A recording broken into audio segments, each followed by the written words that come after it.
من يهد الله فلا مضل له ومن يضلل فلا هادي له، واشهد ان لا اله الا الله وحده لا شريك له واشهد ان محمدا عبد الله ورسوله وبعد. نتم ان شاء الله كتاب الهبة. وكنا شرعنا فيه بالامس او قبل الامس، ان شاء الله نتم هذا اليوم. حكم قبول الهدية. ما حكم قبول الهدية؟ في خلاف بين أهل العلم بين الاستحباب والوجوب. ففريق من أهل العلم قالوا أن قبول الهدية مستحب مثل الحنفية والشافعية ورواية عن أحمد، والفريق الآخر قالوا بل هي واجبة، من أهدى إليك هدية واجبة أن تأخذها، ولكن شرط شرط، والشرط هو ألا تستشرف هذه الهدية بنفس، يعني لا تستطيع يعني في نفسك لا تريد هذه الهدية أن تهدى إليك، ولا بغير مسألة لا تطلبها. طيب، وقالوا والراجح فيها قبولها وعدم ردها، لكن بغير إيه؟ بغير مسألة واستشراف نفس. طيب، عطية الأولاد. العطية للأولاد يباح للإنسان أن يهب لأولاده ما يشاء في حياته، ولكن هناك خلاف بين أهل العلم على الاستحباب في التسوية بين الأولاد في العطايا، التسوية بين الأولاد في العطايا. وإن شاء الله سنأتي على مسألة هذه التسوية. التسوية في العطايا يا أخوانا فيها خلاف واسع بين أهل العلم، فمنهم من قال وهو جمهور أهل العلم على استحباب التسوية بين الأولاد، هتدي ولادك اديهم كلهم زي بعض، التسوية بين الأولاد. وبعضهم ذهب إلى التسوية بين الأولاد أن هذا الأمر على الوجوب وليس على الاستحباب، لازم تسوي بين الولاد، مش مستحب، لا واجب، ومن يفعل غير ذلك يأثم. طيب، والراجح ما رجحه الإمام البخاري على الوجوب. الراجح ما رجحه الإمام البخاري على الوجوب، وجوب التسوية، هتدي الولاد اديهم كلهم زي بعضهم. طيب، دليله ايه؟ دليله ما ورد في الصحيحين من حديث النعمان بن بشير رضي الله عنهما قال تصدق علي أبي ببعض ماله، فقالت أمي عمرة بنت رواحة لا أرضى حتى تشهد عليها رسول الله صلى الله عليه وسلم. فجاء أبي رسول الله صلى الله عليه وسلم يشهده على صدقته، فقال أكل ولدك أعطيت مثله؟ كل الولاد أخذوا مثل هذا مثل هذا العطاء؟ قال لا. قال فاتقوا الله واعدلوا بين أولادكم. اسمع جيدا، فاتقوا الله واعدلوا بين أولادكم. هتجد في رواية في غير مسلم عند أحمد والترمذي وسووا بين أولادكم، لكن رواية الصحيحين هي الأولى، وفي فرق بين سووا واعدلوا كما سنسمع. سووا الكل يستوي، ولد مثل البنت، لكن اعدلوا، العدل إنما يكون الإنصاف، والإنصاف ما أتى به كلام رب العالمين للذكر مثل حظ الأنثيين. هذا في المعنى. العدل ما أتى به القرآن الكريم، الإنصاف أن البنت تأخذ نصف الذكر. فالنبي عليه الصلاة والسلام قال له فاتقوا الله واعدلوا بين أولادكم. قال فرجع أبي فرد تلك الصدقة. وفي بعض روايات الحديث قال لا تشهدني على جور، سمى النبي عليه الصلاة والسلام ده جور، ظلم يعني. وفي رواية فأشهد على هذا غيري. قال ابن قدامة رحمه الله تعالى في المغني وهذا دليل على التحريم، لأنه سماه جور، والجور والجور حرام. طيب، هل يجوز ان احنا نخصص بعض الولاد بهبة زيادة شوية؟ يجوز إذا كانت ذلك لعلة، كعلة مرض مثلا، أحد الأولاد مريض، أو كعلة تعليم، أحد الأولاد مثلا يعني يتعلم تعليم غير الواحد الثاني، واحد في كلية الطب مثلا والثاني في معهد ولا حاجة، هذا نفقاته أكثر من هذا.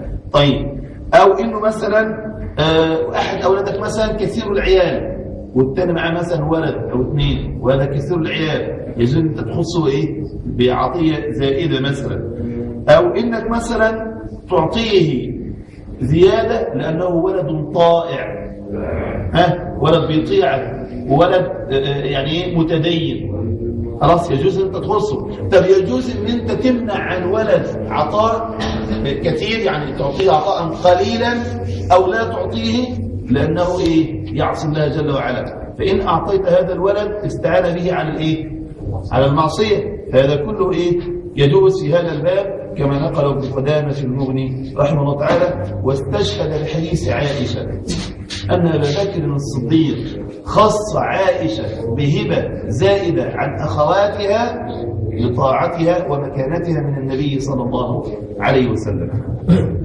طيب ذكرنا طريقة التسوية، هل هي تسوية بين الولد والبنت على حد سواء بحديث سووا بين أولادكم، أم أنها مثل الذكر مثل حظ الأنثيين من باب الصحيحين اعدلوا بين أولادكم؟ الراجح ما رجحه أهل العلم وهو العطاء يكون كما ورد في القرآن للذكر مثل حظ الأنثيين، وبذلك قال الإمام أحمد وعطاء وشريح وإسحاق ومحمد الحسين، وأدلتهم لفظ الحديث اعدلوا بين أولادكم، والعدل يقتضي أن يكون مثل الميراث، فالاقتداء باسمة الله جل وعلا أحق وهي أفضل ما يكون فيه العدل. الأمر الثاني قال عطاء ما كانوا يقسمون إلا على كتاب الله جل وعلا، ولفظة العدل هي أوثق في الأحاديث من لفظة التسوية. وبعضهم ضعف رواية سووا بين أولادكم، وإن كان هناك بعض الأحاديث منتشرة جدا بين العامة مثل إيش؟ سووا بين أولادكم ولو كنت مؤثرا أحدا لآثرت النساء أو لفضلت النساء، وهذا حديث ضعيف لا يصح له سند. طيب في هناك بعض الملاحظات يا أخواننا ننتبه لها خاصة في العطايا بين الأولاد، مثل إيش؟ مثل في فرق بين الهبة والنفقة، في فرق بين الهبة والنفقة. الهبة يجب فيها العدل بقدر الميراث، لما تيجي تدي ولادك هبة في حياتك على التمليك يكون بنفس طريقة الميراث للذكر مثل حظ الأنثيين. لكن النفقة الواجبة عليك، النفقة على الأولاد لا تختلف على قدر حوائجهم. ولد زي ما ذكرنا ولد بيتعلم في كلية الطب والتاني في معهد، هل هتنفق على هذا الولد مثل هذا؟ لا طبعا، هذا لا يحتاج لإيه؟ نفقات أكثر، خلاص؟ فأنت بتنفق على الشخص نفسه على قدر إيه؟ على قدر حاجته، وهذا ليس فيه ليس فيه شيء. طيب نقول أيضا أنه لا تجب التسوية في الهبات لغير الأولاد، لغير الإيه؟ الأولاد. يعني واحد هيدي إخواته، هيهب بعض ماله لإخواته، وإخواته من الورثة برضه لو ما كانش ليه إيه؟ ابن صلب. طيب هل يلزم أن أنا أعدل بين إخواتي؟ يعني أدي كل إخواتي زي بعض؟ لا، لا يلزم. ليه؟ لأن إحنا عندنا النص في العدل في مين؟ في الأولاد بس. لكن العلماء علمونا إيه؟ لما تحب تدي أحد إخواتك اعطيه سرا، ما تدلوش جهرا كده، ما تجيش واحد من إخواتك مثلا مقرب ليك وتقول له خد هذه الإيه؟ هذه النحلة أو المنحة أو الهدية بمقدار كبير، وتيجي التاني تديله مقدار صغير، هذا يقبل الإيه؟ يقبل الصدر ويأتي بالكراهية والحسد. لكن تعطيه إيه؟ تعطيه سرا ويجوز أن تفاضل بينهم ولا حرج. طيب مسألة برضو، هل الأم ليها أنها تسوي بين ولادها مثل الأب تماما؟ نعم، الأم يلزمها أيضا أن تعدل بين إيه؟ بين أبنائها لعموم الحديث اعدلوا بين أولادكم، اعدلوا بين أولادكم. طيب مسألة، رجل فاضل بين أولاده، يعني عطى واحد أكثر من الثاني في الهبة، خلاص، ولكنه مات قبل أن يرجع في هذه الهبة ويعود إلى الشرع. ويعود إلى الشرع. عطى واحد أكثر من الثاني، أو عطى واحد ومنع عن الثاني، سبحان الله، ومات قبل أن يسلم. هل هذه المسألة تثبت فيها الهبة؟ نوصل الوعد به للموهوبين ليهم، ولا نرد هذا الأمر إلى الميراث؟ مسألة خلافية، والراجح فيها إنه يعود هذا المال إلى التركة. واحد لابنين، واحد مقرب منه شوية والتاني يعني يوم يعمل ايه؟ يروح كاتب له البيت كله. هذا حرام، لأنه منع ميراثه ايه؟ ميراث وارث. خلاص؟ أو أنه أعطى أحد هذين الولدان أكثر من الآخر، لم يتقيد بالشرع. طيب مات قبل ما يسلمه، نعمل ايه؟ نقول لا، هذه الهبة لا تنفذ، إنما تعود إلى الايه؟ تعود إلى التركة للميراث، لأن النبي صلى الله عليه وسلم سمى في ذلك الأمر ايه؟ جورا. أعطيت كل أولادك مثل هذا؟ قال لا، قال أشهد على جور، سموه جور اللي هو الظلم، والظلم حرام. طيب هل يجوز شراء الواهب الهبة من موهوب له؟ يعني أنا وهبتك هذا القلم في المسألة السابقة، لو أن الأب مات وما كان لم يمضي، يعني أمضى بهذه الهبة خلاص، إدى الولد أكثر من الآخرين. تمام. أثناء تقسيم الميراث هل يقسم الولد اللي خد الكتير؟ لا، نقول إن الظلم المسألة كلها تعود على الأب، لكن هذا الولد هل يعود عليه قسط من الذنب لأنه عالم يقينا أنه قد ظلم إخوته؟ الرأي الراجح نعم. ليه؟ لأنه شارك في ذلك، والنص صريح عندنا: وتعاونوا على البر والتقوى ولا تعاونوا على الإثم والعدوان. وهذا إثم وعدوان، لأنك اعتديت على حق الآخرين. عندي قاعدة في التسوية، في الحالة دي يجب عليه أنه يرد ذلك أولى، ويعني سبحان الله، وهذا من وفائه ببره لأبيه بعد موته. حيال أبي أخوانا، والله العظيم في زماننا هذا يعني كلنا نقرأ ذلك، عقوق الأبناء. أصبحت أرى في زماننا هذا عقوق الآباء. أنك ترى أب سبحان الله يعني يعطي ولد من الأولاد أكثر من إخوته، ويكتب له كل شيء، ولعل هذا الولد سبحان الله يعني بكلمتين كويسين كده، أو أنه مرافقه معاه شوية، سبحان الله، ويجعل لنفسه يعني أمرا فظيعا بين يدي الله عز وجل وعلا، أنه منع يعني ميراث وارث له حق. أو إن راجل مثلا قبل أن يموت يكتب كل حاجة لزوجته، إذا كان لم ينجب إلا البنات مثلا، يكتب ليه؟ عشان يمنع إخواته. طب أين تذهب من الله سبحانه وتعالى؟ والميراث الوحيد الذي لم يتركه رب العالمين ولم يفوض فيه رسوله. كل ما نزل من الشرع فسرته السنة إلا المواريث. قال رب العالمين: فريضة من الله. ده للنصف، ده للتلتين، ده للربع، ده للثمن، لم يتركه لأحد حتى لنبيه صلى الله عليه وسلم. ولذلك ذكرت لكم حديثا كان ذكر الشيخ محمد اسماعيل المقدم: من منع ميراث وارث حجب الله عنه ميراثه من الجنة. اللي يمنع ميراث وارث يحجب الله عنه ميراثه من الجنة. صلى الله لنا ولكم الستر. طيب هل يجوز ان شراء الواهب الهبة من الموهوب له؟ يعني أعطيتك هذا القلم وأنت أخذته، هل يجوز لي إن أنا أرجع أشتريها منك تاني؟ الراجح لا. ليه يا أخوانا؟ قالوا لأنك لا تستطيع أن تماكس يعني إيه؟ يعني تفاصل، هيستحي منك اللي أنت عطتها له. طيب استشهدوا بإيه؟ استشهدوا بأن عمر رضي الله عنه وأرضاه كانت حمل على فرس في سبيل الله، واحد أعطى له فرس تركب عليه، ولما يعني وصلوا أراد عمر أن يشتري هذا الفرس، فاستأذن النبي صلى الله عليه وسلم، فقال له رسول الله: لا تشتريه ولو أعطاكه بدرهم، فإن العائد في صدقته كالكلب يعود في قيئه، ما تشتريهوش. خلاص، هذا حكم. طيب أيضا لا يجوز الإنسان أن يهب لآخر ما يستعين به إيه؟ على معصية الله. أنت شايف عندك ولد من أولادك بيعصي الله جل وعلا، لا ما تهبوش حاجة إيه؟ تعينه على معصية. وذلك تذكرون مين؟ سيدنا عمر بن عبد العزيز.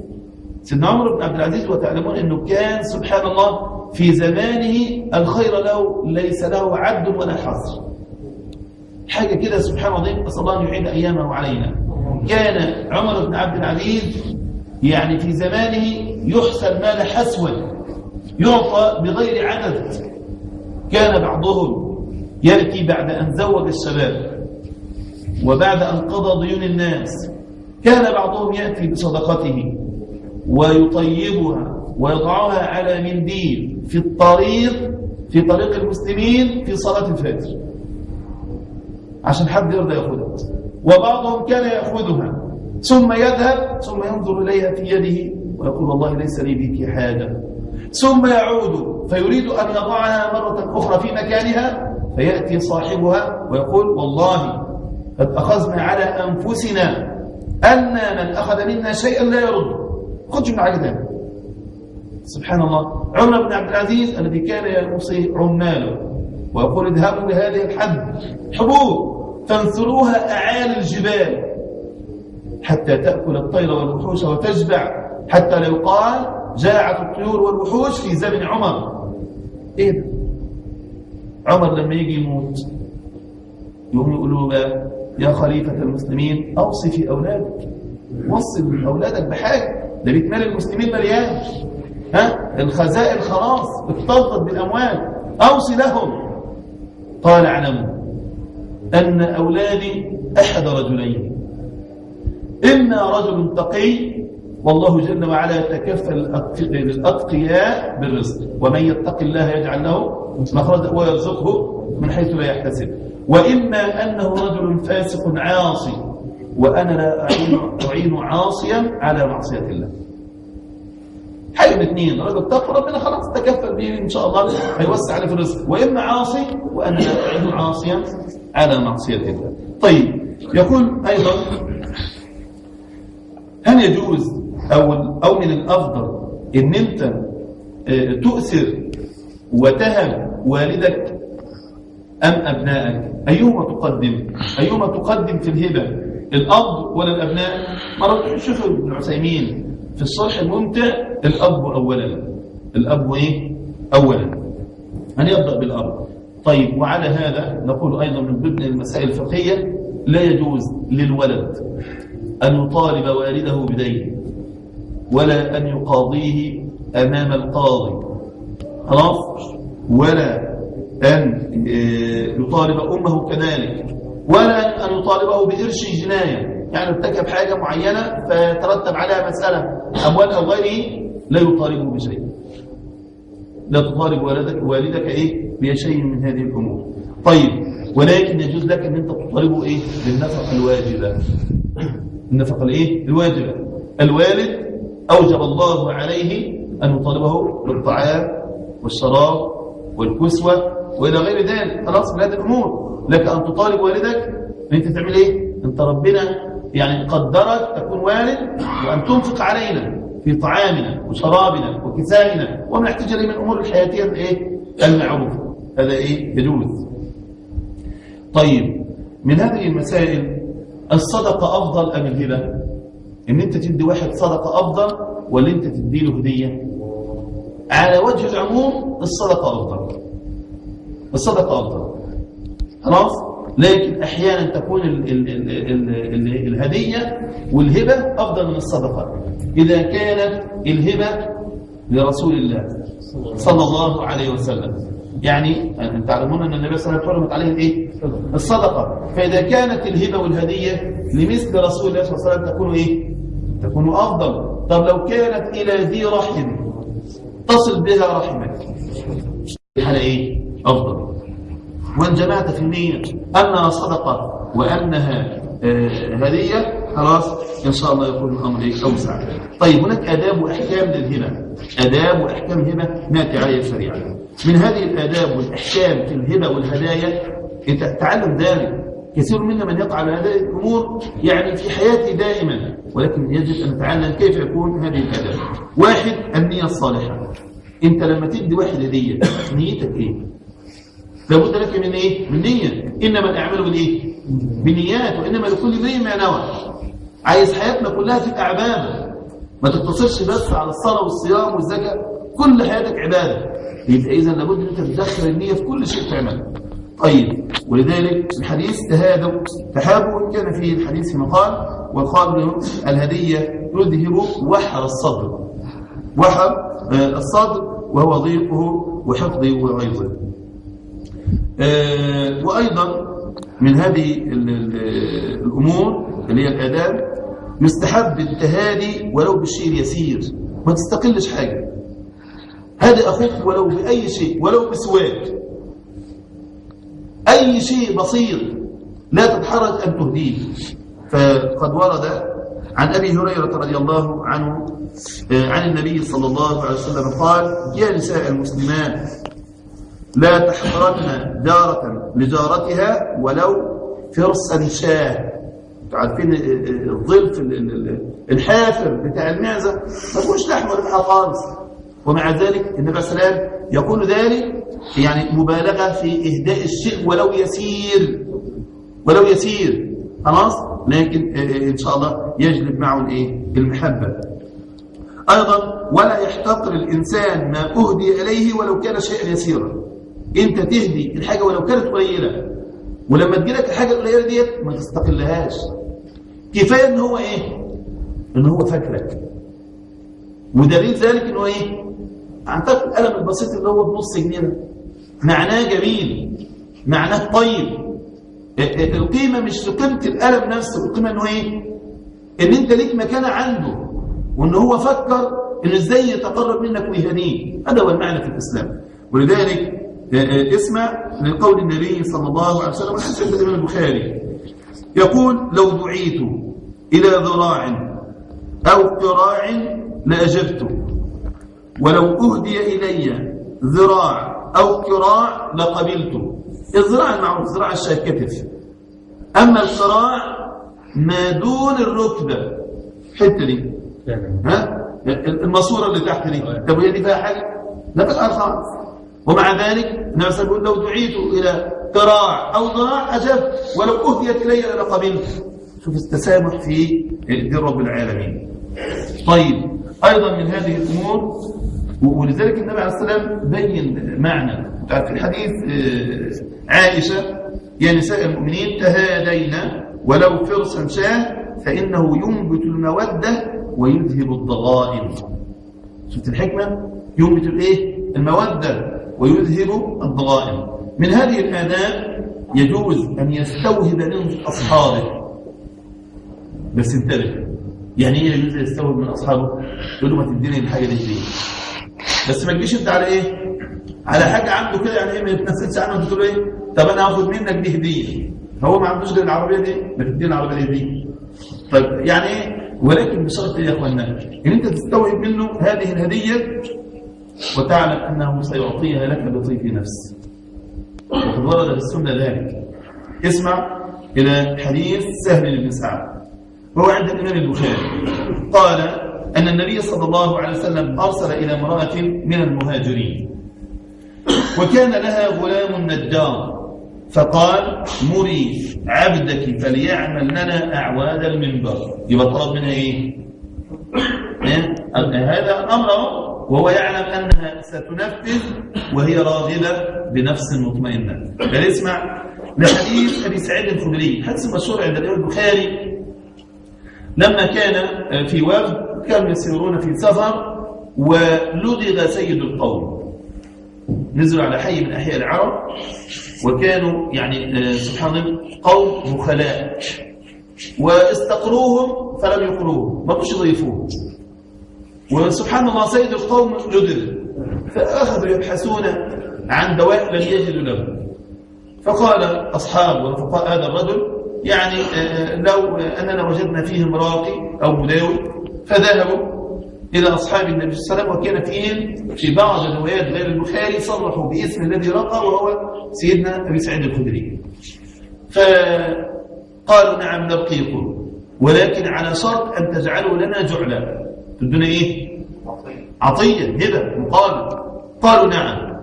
غنم بين جبلين، عندكم وادي من إيه؟ وادي من غنم، خير وادي بين جبلين كله لكم، بس بشرط أن تعمل إيه؟ أرقي. طيب، ولما ذهب فرقاه بفاتحة الكتاب، بفتحة الإيه؟ الكتاب. فأخذ أصحاب النبي صلى الله عليه وسلم هذا، ولما أرادوا أن يذبحوا ويأكلوا قال بعض الصحابة والله لا نفعل حتى نأتي النبي صلى الله عليه وسلم. فالنبي عليه الصلاة والسلام يعني قال لأبي سعيد الخدري ما أدراك أنها رقية، إن فتحت الكتاب إيه؟ رقية. قال سمعتك تقول أنها الكافية، أنها الشافية، أنها العافية، أنها السبع المثاني. خلاص؟ فرقاه. فالنبي عليه الصلاة والسلام قال له أصبتم، اقسموا واضربوا لي معكم بسهم. اقسموا بينكم واضربوا لي معكم بإيه؟ بسهم. يبقى طلب منهم الإيه؟ هدية من داود، ولكن يعلم أنه إيه؟ ستكون بطب إيه؟ بطب نفسه. ومن هذا الحديث برضه يا إخواننا نأخذ يعني شيئا.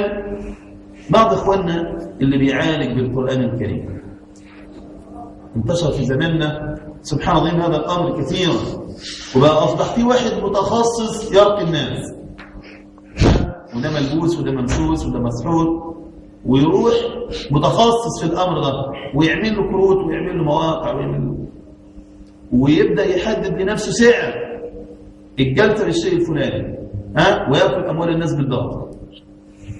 يجوز إن أنا أتقاضى عليه أجر، يجوز بنص هذا الحديث اجعلوا لنا جعلا. لكن من يحدد الجعل؟ هذا الرجل. نعطي أن تجعلوا لنا جعلا مطلق. قال نعطيكم يعني واديا قطيع، هو اللي حدد. ده الحاجة الأولى. وبعدين كل على قدره. يعني واحد بيقول له كان بياخد في الجلسة أكثر من 500 جنيه، وبعضهم خد 1000 جنيه، فبقول له اتق الله جل وعلا تأكل أموال الناس بالباطل. قال الحديث يقول وادي من غنم. قلت له ده كان سيد القوم، كان أيامها زمان مبارك. قلت له لما تروح تعالج مبارك باخد من عنده. لكن المساكين المسلمين، المساكين اللي مالوش غير مرتبه، بس مرتبه هو كله على بعضه 500 جنيه، تاخد مرتبه؟ طب وده برضه ينفع؟ لما تعالج سيد القوم باخد على قدره، لكن لما تعالج يعني منفراد المسلمين، فقراء المسلمين، مش لا يستطيع. طيب، وفي نفس الوقت حاجه ثانيه يا اخوانا، هو اشترطوا ايه؟ اشترطوا الشفاء. ارقي لنا، خلاص؟ فإن برئ تأخذ.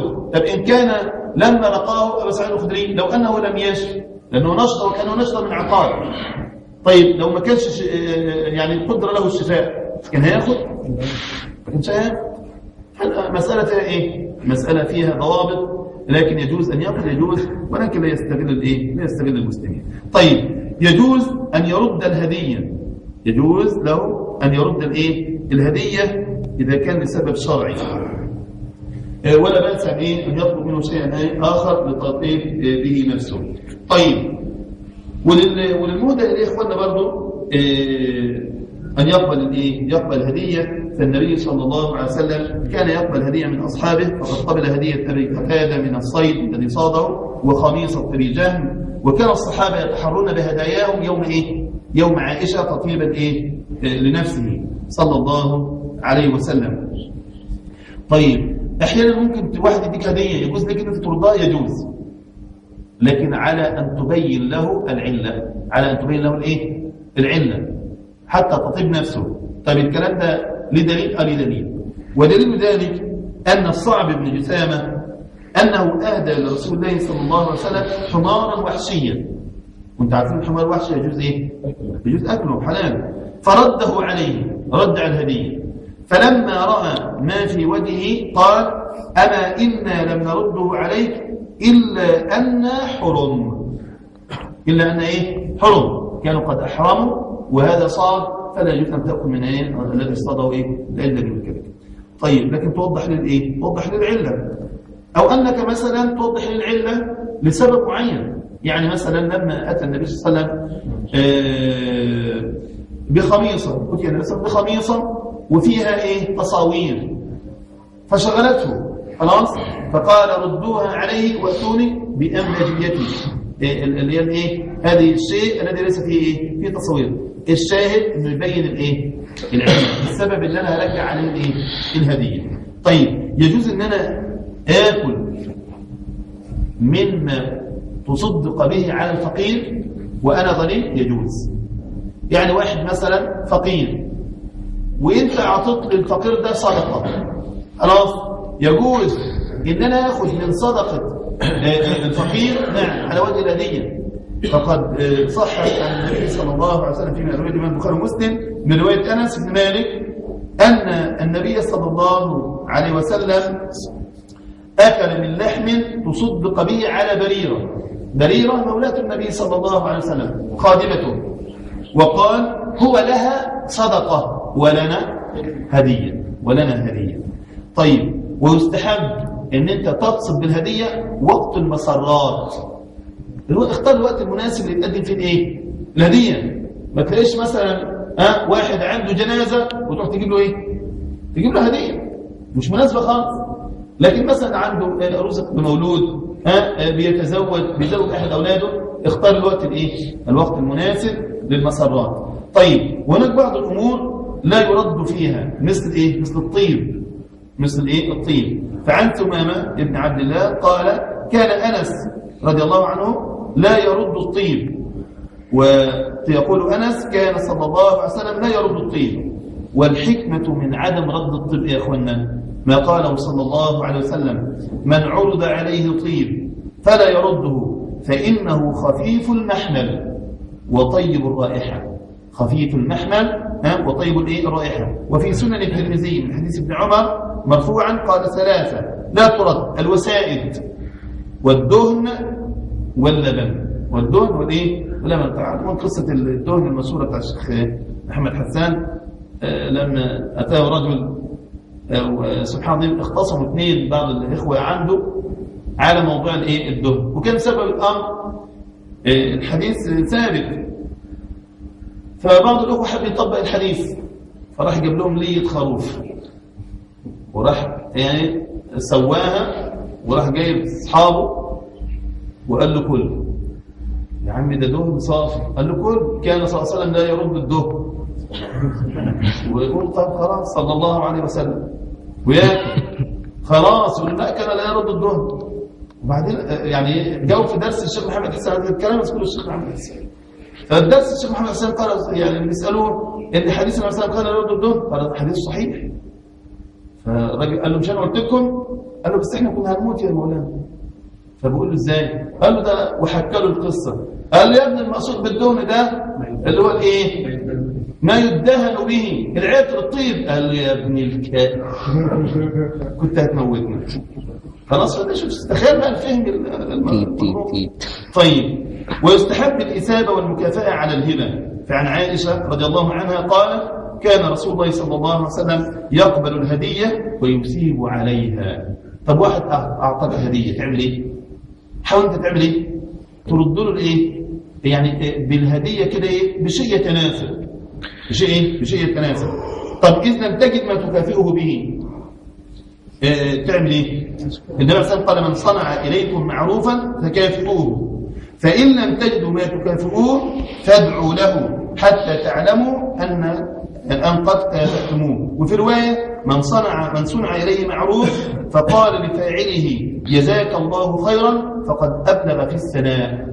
يبقى لو انت مش هتلاقي حاجه تقدمها له يعني مقابل تقول له ايه؟ جزاكم الله ايه؟ خيرا. وكان الشيخ ابو ذر حفظه الله تعالى والله من اثناء ما كنا بنمشي معاه واحد مثلا يعني واحنا خارجين المسجد فكنا نتمشى معاه لغايه البيت، فسبحان الله هذا ايه؟ يعني شعر ان هذا ايه؟ معروف انت تتمشى معاه لانه كان معروف لنا احنا كان دايما الحديث معاه. فكان مقابل ذلك يعمل ايه؟ يوم يختص الواحد منا بحديث يعني لا تجده الا في بطون الكتب يقول لك اسمع عن هذا الحديث روى فلان عن فلان ان النبي قال كذا وكذا وكذا. فيبقى ايه؟ مغنم ان انت علمت حديث او حكم فقهي او مساله الشرع يخص بها ايه ردا للايه ردا للجميع. انت تمشيت مع الايه هذه المساله. من سمع لكم معروفا فكافئون. طيب والافضل ان تكون هديه في ذوي الرحم. الافضل لما تكون هديه لايه للارحام، يبقى انت هديه وفي نفس الوقت وصلت ايه وصلت رحمك. ولذلك ورد عن ميمونه زوج النبي صلى الله عليه وسلم انها اعتقت وليده لها جاريه لها اعتقتها، فقال لها صلى الله عليه وسلم لو وصلت بعد اخوانك لكان اعظم لاجرك. يعني انت لو عطيتيها لحد من رحمك من اخوانك كان الاجر هيبقى ايه هيبقى اعظم. طيب ايضا الاهداء يكون للجيران اقربهم بابا. فانت هتهدي الجيران تهدي من الاول اقربهم منك ايه بابا. يعني عائشه قالت قلت يا رسول الله ان لي جارين الى ايهما اهدي؟ قال الى اقربهما منك بابا ولا يرجع في هبته. فقلنا لكن اذا كان بعد الايه بعد القبض كما ذكرنا الشرط.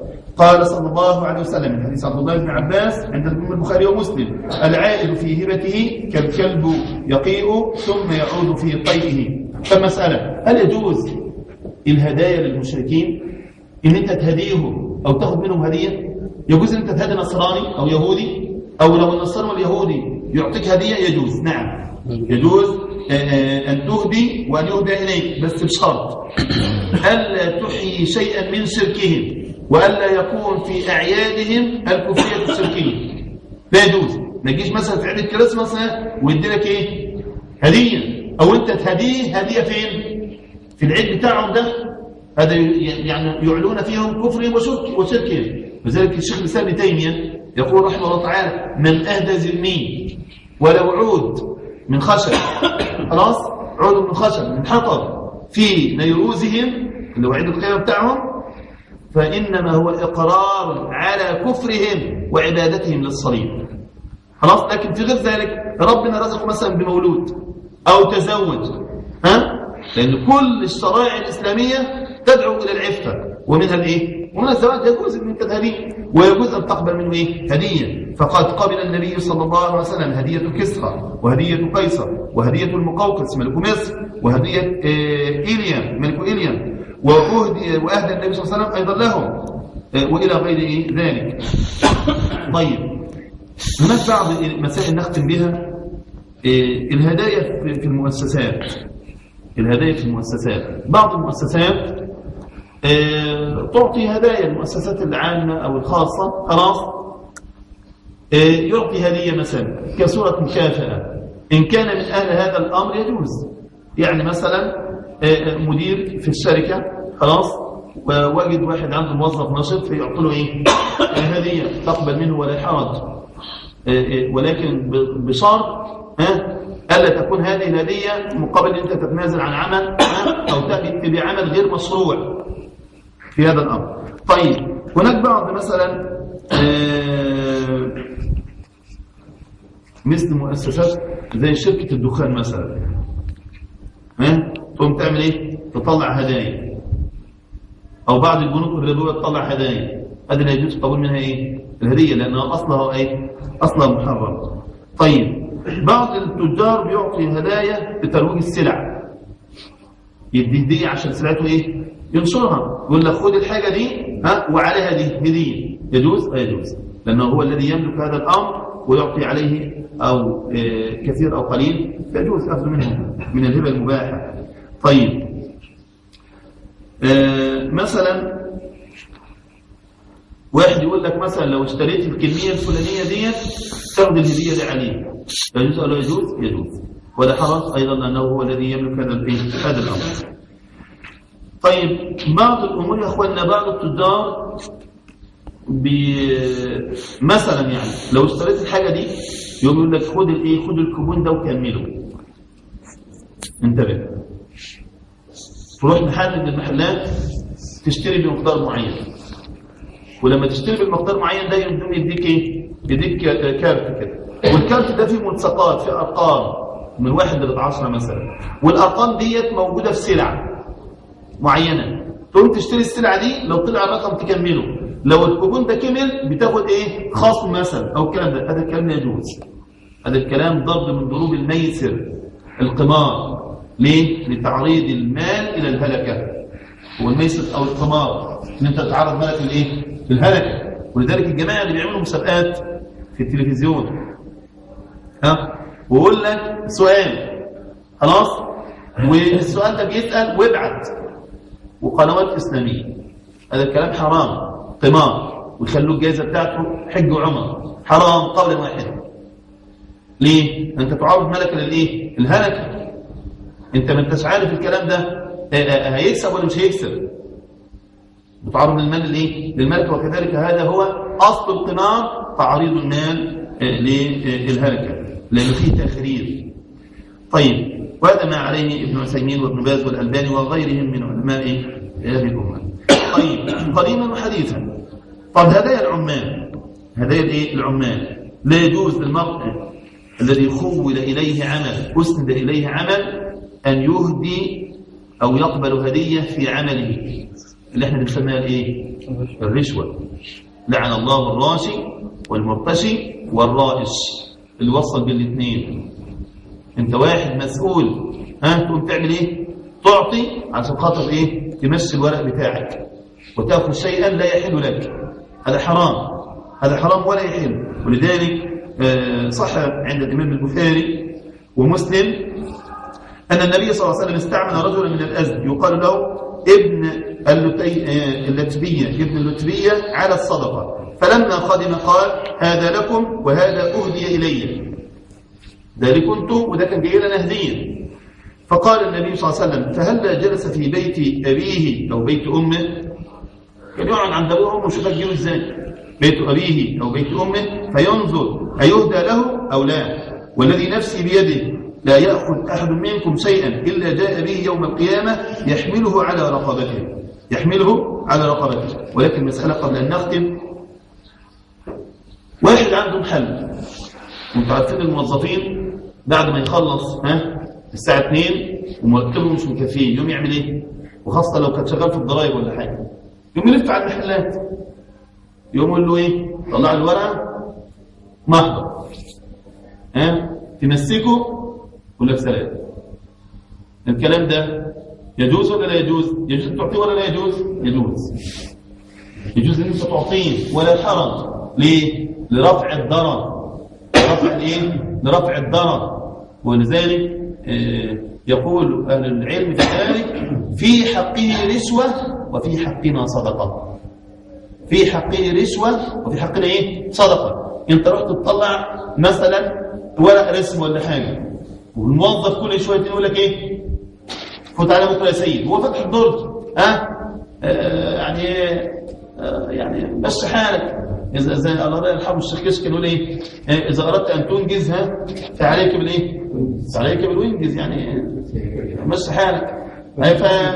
فهو ما فهمش، فضل يقول له بكره يا سيد بكره يا سيد لغايه ما خلص قرب يقول سيد وما تمتش. طب وبعدين راح عطيله، اول ما عطاله راح عطاله الورق من الدرج. في هذه الحاله تعد رشوه؟ نقول لا، لانك لن تستطيع الوصول الى ما تريده وهو امر جائز لك وحلال وليس فيه شبهه بهذا الطريق المشروع، انما لن تستطيع الوصول له الا بهذا الدفع، ففي حقه رشوه وفي حقك انت ايه؟ صدقه. مساله اخره، العمري والرقبي. ايه العمر والرقبي ده؟ في نوع من انواع الهبه اسمه العمري. العمري يعني اقول لك مثلا اعمرتك هذه الدار، اي جعلتها لك في حال عمرك، فحينما تموت انت تعود الي. طول ما انت معمر على الدنيا انتفع بيها، لكن لو مت تعمل ايه؟ ترجع لي. اسمها ايه؟ العمري. طب الرقبي فهي لك ولعيالك من بعدك، وإن مت أنت قبلي تعود إلي. العمري هذا جائز، يعني لقول أبي هريرة حديث النبي صلى الله عليه وسلم عند البخاري ومسلم، العمري جائزة ولكن لها ضابط، ليس كما هذا المفهوم الذي ذكرناه. العمري يا أخواننا أو الرقب ده إيه؟ نوع من أنواع الهدية، صحيح؟ وإحنا قلنا هناك في شرط، الشرط هو إيه؟ التقابض. فإن أعطيته وقبضه خلاص أصبح ملكا للإيه؟ للموهوب ليه، مش كده برضه؟ أصبح ملكا له، ولا يحل لك أن تعود فين؟ في هبتك. في هبة. ولذلك سبحان الله العظيم هذا الشرط الذي شرطه في العمر ان انت بعد ما تموت ترجع لي، او في الرقب اي الاجلين كان له، هذا الشرط شرط باطل ولا يحل. فمن اهدي اليه هديه وتملكها فهي له. يعني نقول هذا، واسال الله سبحانه وتعالى ان ينفعنا بما سمعنا، انه ولي ذلك والقادر عليه. صلى الله على نبينا محمد والحمد لله رب العالمين.